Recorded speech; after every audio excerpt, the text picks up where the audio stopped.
Start. Hello everyone, क्या हाल है भाई? बढ़िया। मुझे पता तुम लोगों ने बहुत अच्छी तैयारी करी है, बहुत मेहनत कर लिया है, हम भी बहुत मेहनत कर चुके हैं। अब बस आराम से शांति से कल जगह पेपर दे देना, ठीक है? पेपर देने से पहले आज तुम लोग आए नहीं, मुझे ना कुछ डिस्कस करना था। बहुत इंपॉर्टेंट है ये कि पेपर को अटेंड कैसे करना है, ये बहुत ज़्यादा इंपॉर्टेंट है।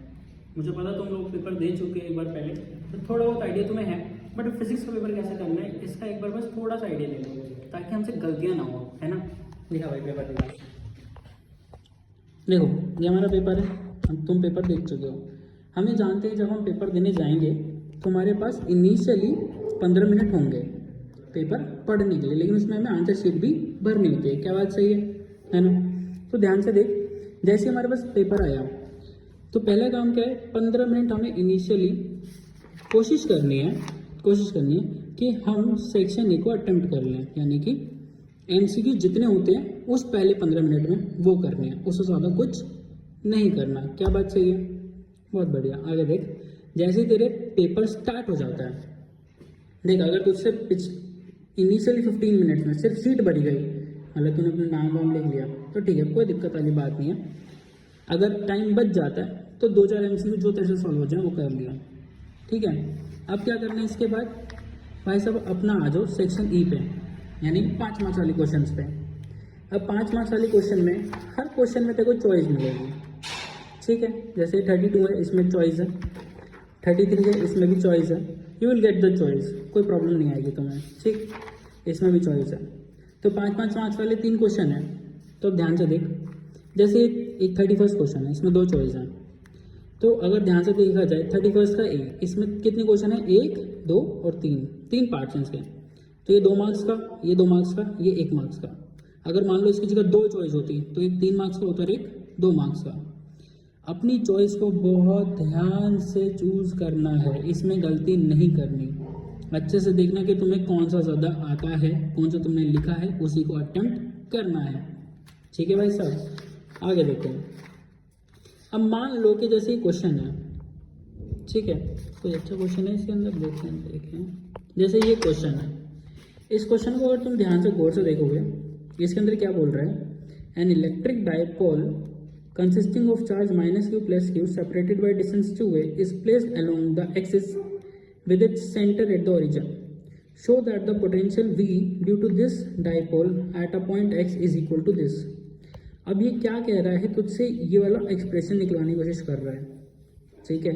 तूने डेरिवेशन को बहुत ही सिंपल तरीके से पढ़ा हुआ है आज तक, इस तरीके से तूने डेरिवेशन को नहीं पढ़ा हुआ, बट इसने बहुत अलग तरीके से लिखा हुआ है, राइट? लेकिन तुझे पता है वो निकलवाना क्या चाह रहा है, लेकिन जिस तरीके से इसमें लिखा हुआ आई कैप है, पी वेक्टर, बच्चा कंफ्यूज हो सकता है। तो जैसे तुम क्वेश्चन को पढ़ो, क्वेश्चन पढ़ते ही तुम्हें उसके अंदर दिख जाएगा कि भाई साहब ये पूछना क्या चाह रहा है। जैसे कि मान लो तुमने कोई क्वेश्चन पढ़ा, ये क्वेश्चन पढ़ा, इसमें मैंने ये देखा, तो मैंने वो वाली डेरिवेशन लिख देनी है पूरी। हो सकता है इसका आंसर थोड़ा सा अलग सी फॉर्म में हो जो तुमने आज तक नहीं निकाला, तो कोशिश करने लेना कि वो निकल जाए, नहीं निकलता तो कोई बात नहीं। अब ये तो चलो फिर भी सीधा सीधा दिख रहा है। कोई क्वेश्चन आ गया जो तेरे को समझ ही नहीं आ रहा बिल्कुल, लेकिन उसमें लिखा हुआ है ट्रांसफॉर्मर, ठीक है? कुछ तुझे फील आ रहा है कि ट्रांसफॉर्मर टाइप पूछना चाह रहा है, तो आंख बंद करके उसमें पूरा ट्रांसफॉर्मर कराइयो, ठीक है भाई साहब? उसके अंदर पूरा ट्रांसफॉर्मर लिख देना है। अगर हमें क्वेश्चन नहीं समझ आता, उसमें कोई पार्ट समझ आ रहा है, तो उस पार्ट के अकॉर्डिंग उसका आंसर लिखाओ, क्योंकि वो थोड़ा उलझा के पूछते हैं। तो कई बार ऐसा होता है कि हमें लगता है कि ये होगा वो होगा, बट जो एग्जैक्टली उसमें लिखा होता है कि ट्रांसफॉर्मर या फिर कुछ भी एसी जनरेटर, तो वो बना के आ जाना, ठीक है? अब जैसे कोई न्यूमेरिकल तुमने देखा, जैसे न्यूमेरिकल आ गया मेरे पास एक, तुमने न्यूमेरिकल पढ़ा, तुम्हें समझ आ गया, तुमसे सॉल्व नहीं होने वाला, हो जाए तो बहुत बढ़िया, नहीं होए तो भी उसके अंदर हमें क्या करना है, हमें उसके अंदर उसका पूरा फॉर्मूला लिखना है, जो भी हमें लगता है कि हाँ ये लग सकता है, और उसके अंदर जितना पुट कर सकना है उतना कर देना है। क्या बात सही है? बहुत बढ़िया। अब मान लो तुमने मेरी बात नहीं मानी कि मैं सेक्शन ई से नहीं करता, मैं चला गया सेक्शन ए पे, कि मैं सेक्शन ए से करूँगा पेपर को। अगर तुमने ये किया तो प्रॉब्लम क्या आएगी कि यहाँ से सेक्शन ए से सेक्शन बी तक आते आते तेरा 1.5 घंटा खत्म हो जाएगा। तब तुझे फील होगा कि मेरे अभी 3 मार्क्स वाले, 4 मार्क्स वाले और 5 मार्क्स वाले सारे क्वेश्चन रहते हैं, तो तू फंस गया बहुत बुरी तरह। लेकिन अगर तूने पीछे से पेपर अटेम्प्ट करना शुरू किया तो तूने पहले 5 मार्क्स वाले कर लिए, फिर तू आ गया 4 मार्क्स वालों पे, फिर 3 वालों पे, फिर 2 वालों पे, फिर 1 वाले पे। इस तरीके से तूने सिस्टमैटिक वे में अपने पेपर को किया, ताकि तूने बड़े क्वेश्चन को पहले सिक्योर कर लिया। क्या बात सही है? अब देख, इसके बाद आता है अपना सेक्शन डी। सेक्शन डी में क्या है हमारे पास यहाँ पर है केस स्टडीज। क्या है हमारे पास? Case studies. तो हमें सारी केस स्टडीज को आराम से पढ़ना है, क्या पूछ रहा है, फिर उसके बाद इधर देखना है। इधर हमारे पास 4 ऑप्शन होंगे, 1 2 3 और 4 क्वेश्चन है इसके अंदर। ठीक है, सब सारे एमसीक्यू के फॉर्म में है, कोई दिक्कत वाली बात नहीं है। तो ध्यान से देखो, हमें क्या करना है, इसमें से 3 क्वेश्चंस, हर एक केस स्टडी में 3 से 2 क्वेश्चन ईजी होंगे और 2 मुश्किल। तो फटाफट जो तुम्हें आसान लगता है उन्हें कर दो और फिर दिमाग चलाओ, इसको छोड़ना नहीं है, कोशिश करना पूरा करके आना। ठीक, अब मैंने बोला एक केस स्टडी हो गई, दूसरी केस स्टडी कर ली। पेपर थोड़ा ऐसा आएगा, हिंदी में भी इंग्लिश में भी। मान लो कुछ क्वेश्चन इंग्लिश में नहीं समझ आता, उसको हिंदी में भी पढ़ सकते हैं कि कहना क्या चाह रहा है। क्या बात सही है? आगे देख भाई, हमने केस स्टडीज कर ली, सेक्शन डी हो गया। फिर हम आ गए 3 नंबर वाले क्वेश्चन पे। सेम वही बात, अगर न्यूमेरिकल समझ में नहीं आता तो उस पर बेस जो भी तुम्हारे पास इंफॉर्मेशन उसको लिख दो। फिर सेक्शन 2, फिर सेक्शन 1 लास्ट में। क्या बात सही है? अब एक बात नहीं भूलनी, जिसे कहते हैं ग्रेस मार्किंग।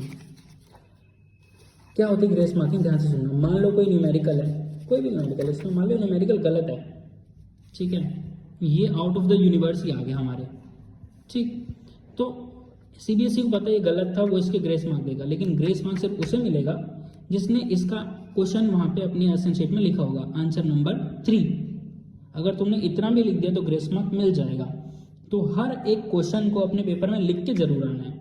क्वेश्चन 1 2 3 तुमने सॉल्व किया नहीं किया उससे फर्क नहीं पड़ता, तुम्हें वहां पर लिखना है कि ये आंसर नंबर 1 है, ये 2 है, ये 3 है, ताकि अगर गलती से ग्रेस मार्क मिलता है तो वो तुम्हें मिले, तुमसे वो ना छूटे। क्या बात सही है?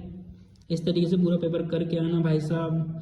अपने पूरे साल की मेहनत को सिर्फ इस वजह से खराब मत कर देना कि भाई हमने गलती कर दी, कि हमने अच्छे से पेपर अटेम्प्ट नहीं करा।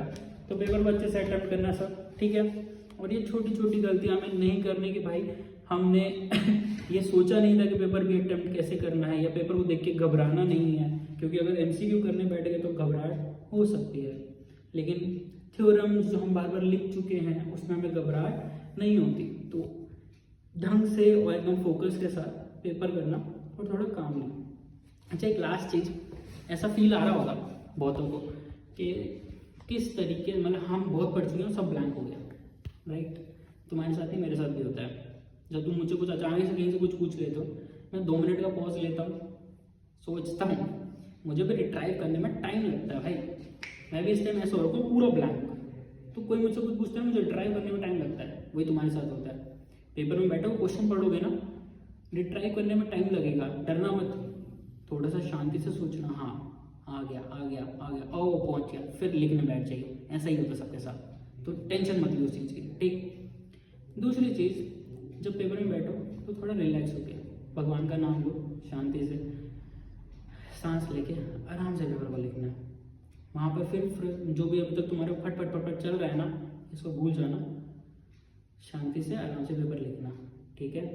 और घबराना मत, पीछे से पेपर करना, आराम से एक एक करके आगे बढ़ते चले जाना, घबराने की कोई नीड नहीं है।